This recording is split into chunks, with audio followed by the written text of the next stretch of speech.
Newsflash. Marine forces on the besieged planet of Titan 3 have finally broken through the enemy lines after a long and bitter struggle. The Braves had been beaten and battered by constant enemy attack for over 4 months, but the alien horde proved to be no match for good old human determination. Field Marshal Santiago says he is certain that Titan 3 will be in human hands by Christmas.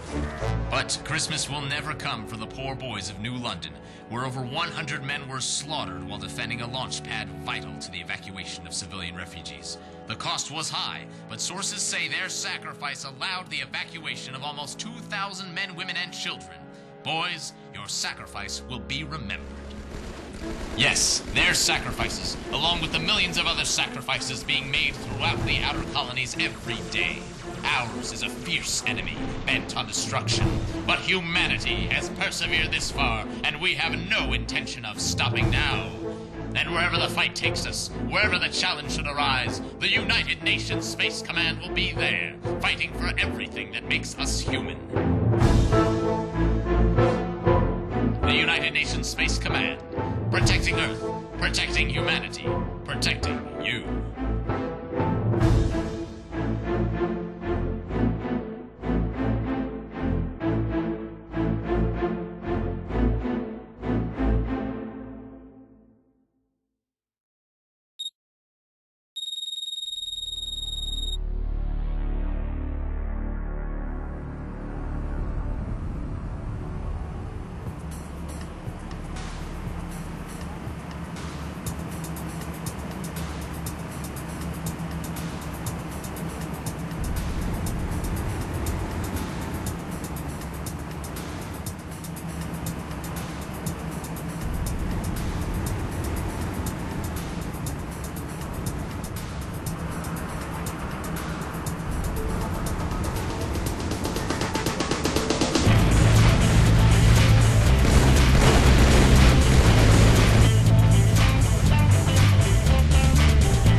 Jack, you should have died 3 times by now.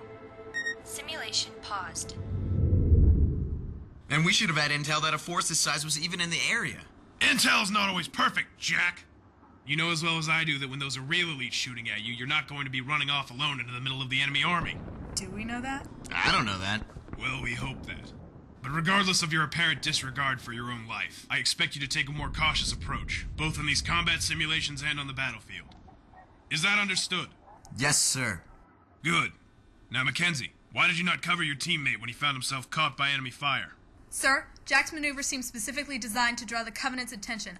I was using that diversion to gain a better firing position, sir. And you just decided that Jack's life was not worth saving?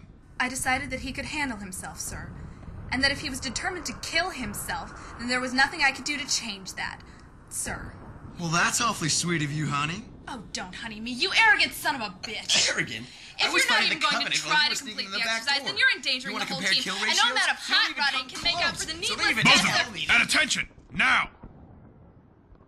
If you two can't work together during a training exercise, you sure as hell won't make it out on the battlefield. Now, I don't care if you like each other, but you will work together. That's an order.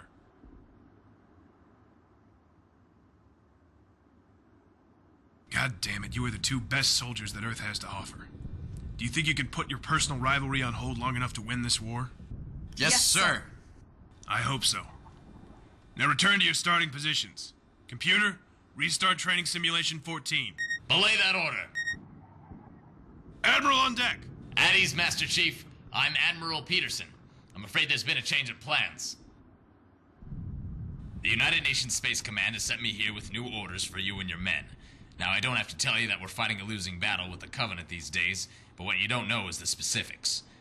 Now, this is classified, but our estimates show that at the present rate, our fleet could be all but annihilated within a matter of months. I have been given the task of finding a way to turn this war around, and I think we just found out how.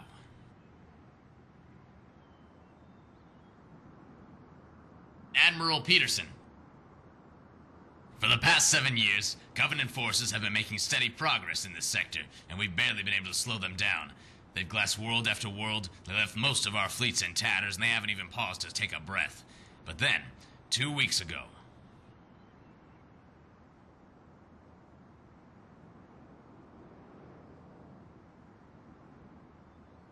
What happened?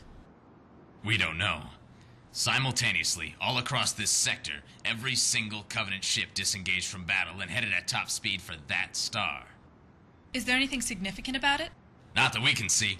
It's got 3 planets, only one of which can support life. There is no evidence of any special energy sources or mineral deposits. Certainly nothing worth stopping a war for.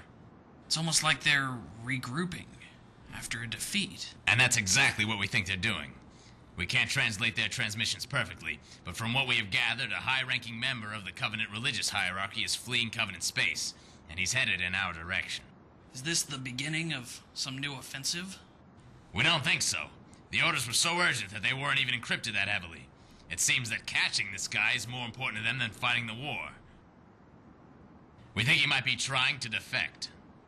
Defect? Admiral, has this ever... It's unprecedented. We have never heard of any disunity among the Covenant forces at any level, especially among their top echelons.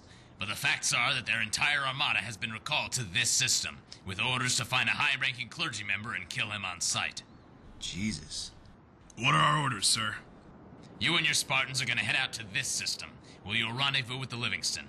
On the Livingston, you'll meet up with a technical advisor specially trained in Covenant signal interception and translation. With his help, you will ascertain the current location of the defector, get to him before the Covenant forces do, and escort him to UNSC-controlled space. Any questions? Yeah. When do we get started? You've got 1 hour to pack your things. Dismissed.